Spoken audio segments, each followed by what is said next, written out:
let us learn about Vedic literature. It's of two types. One is Shruti literature and the other one is Smriti literature. What's the difference between the two? Let's find out. Shruti means that which is heard. So the sages heard about the Vedas and they further transmitted it across generation by the word of mouth. So it was passed down from generation to generation orally, and so it is Shruti literature. Smriti literature means that which is remembered. So when Smriti literature was composed, it was actually not passed down simply by the word of mouth. Instead, it was written down and then passed down. Now let's see what is there in Shruti literature. Shruti literature includes the Veda Samhitas.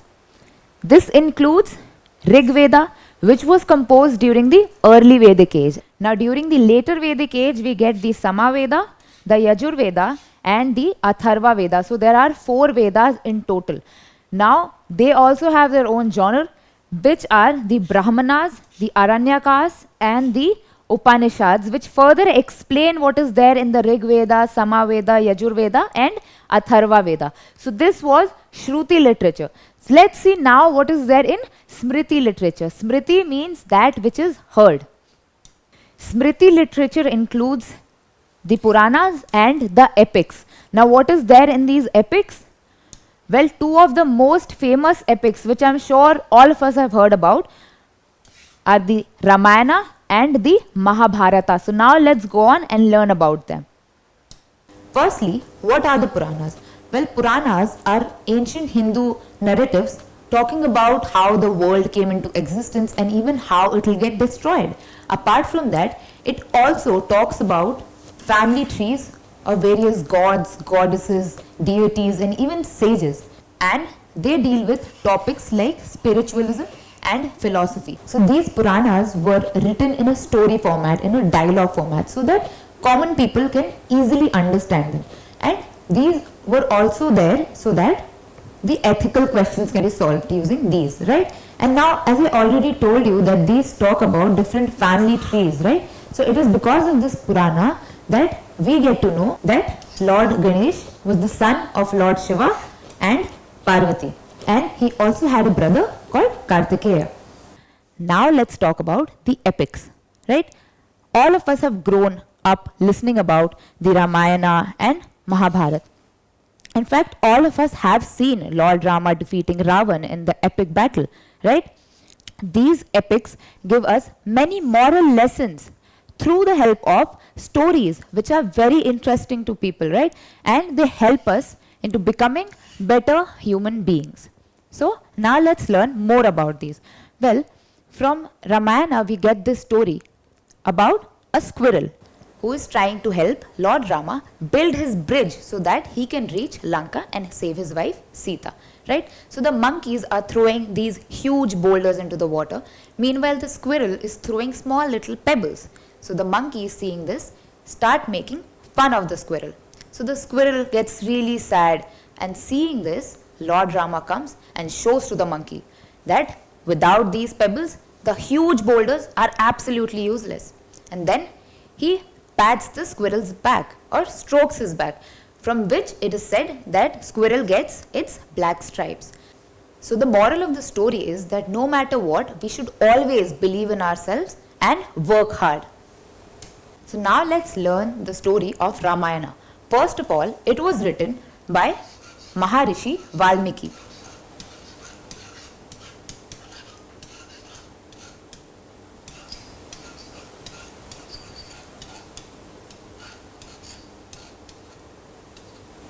Right? So it was written by Maharishi Valmiki. Ramayana is a very famous epic which was composed in Sanskrit. It tells us the story about Lord Rama, who was exiled from the city of Ayodhya by his father Lord Dashrath. He had to leave his city and he was accompanied by his wife Sita and his brother Lakshmana.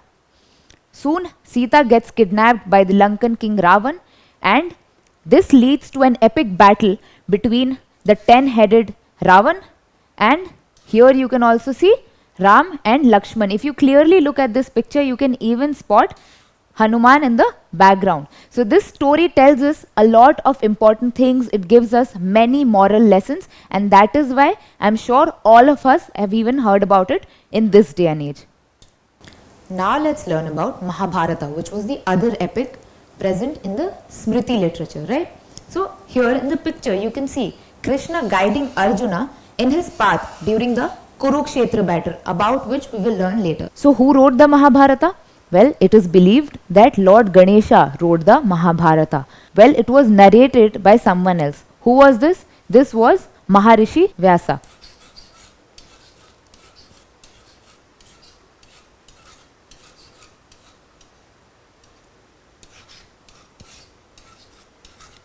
So Maharishi Vyasa narrated the Mahabharata and Lord Ganesha wrote this down. However, historians are of the opinion that both the Mahabharata and the Ramayana were written down in a course of hundreds of years. So they were written by different authors.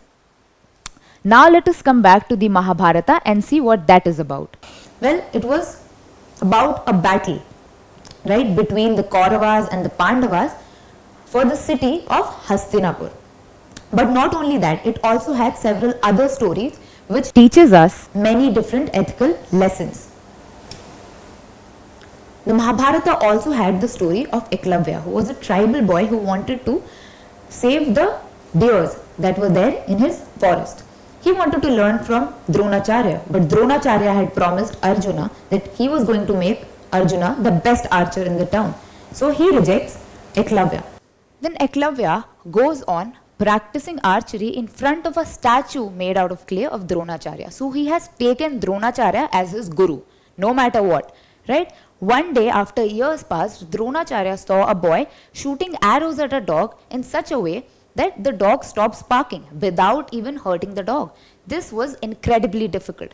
So Dronacharya sees this and tells Eklavya that since you have taken me as guru, you must give me Guru Dakshina, and tells the boy to cut off his finger, without which archery was not possible, and Eklavya at once cuts his finger. So with that we can understand how much importance was given to teachers back then. So that's all about Smriti literature. So let's recapitulate what we have learned so far. Well, firstly, the Smriti literature had Puranas them, right? So what were the Puranas? So firstly, it deals with cosmology, which is basically how the earth and the universe came into existence and even how it is going to get destroyed. Apart from that, the Puranas also have the idea of time, which was a cyclical time, and it was very different than the time we follow today, which is linear time, right? After that, we also get to know the genealogies or family trees of gods and rulers and the likes, even sages and other people, like we got to know the family tree of Lord Ganesha, right? But that's not all. Smriti literature also had epics, and the main two epics that we have learnt about are the Ramayana, which was composed by Maharishi Valmiki, which teaches us many lessons. Basically, what was it all about? It was the moral and heroic narration of how Lord Rama's banishment or exile and his struggle to rescue his wife Sita from the demon Ravana of Lanka.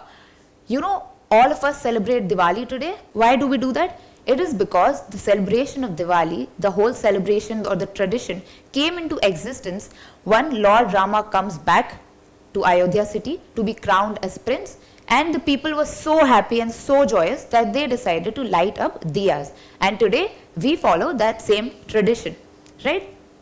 After this we have the Mahabharata, which was the other epic, right? It was composed by Maharishi Vyasa and it was written by Lord Ganesha. What did it have? Well, it had the story of a great war between Kauravas and the Pandavas, and that was the battle of Kurukshetra. So from this we can understand how complex these were, and still today a lot of people pay close attention to the stories of Ramayana and Mahabharata and learn a lot and take a lot from these stories.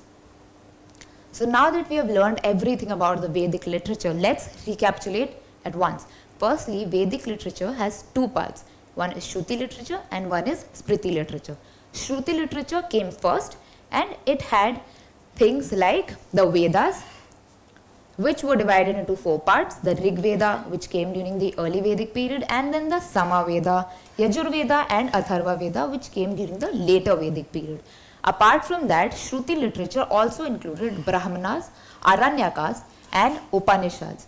But then there was also Smriti literature, which came on later and was passed down by writing things down, right? And these had the Puranas and the epics. And the two of the main epics that we've learned about are the Ramayana and Mahabharata. So, the Vedic literature is very complex, and even people in this day and age are trying to figure things out from this, right? Even if people have problems today, they go to a priest and talk to a priest because they know that the priests have all the solutions. How do the priests have that? Well, this is because of the Vedic literature. Not only that, these also act as a great source for us because we get to learn many different things about the Vedic age. Don't forget to subscribe to our channel and hit the bell icon. You can also register for free on DeltaStep.com or download the DeltaStep app and get easy access to more than 5,000 amazing videos as per your school syllabus. Master each topic with our adaptive practice technology. Get million+ questions with step-by-step solutions and unlimited mock tests. Get all your doubts resolved instantly. Learn via games and get a chance to win amazing prizes like PlayStations and iPads. So, at DeltaStep, learning is not just fun and easy, it's rewarding too. So, register for free now.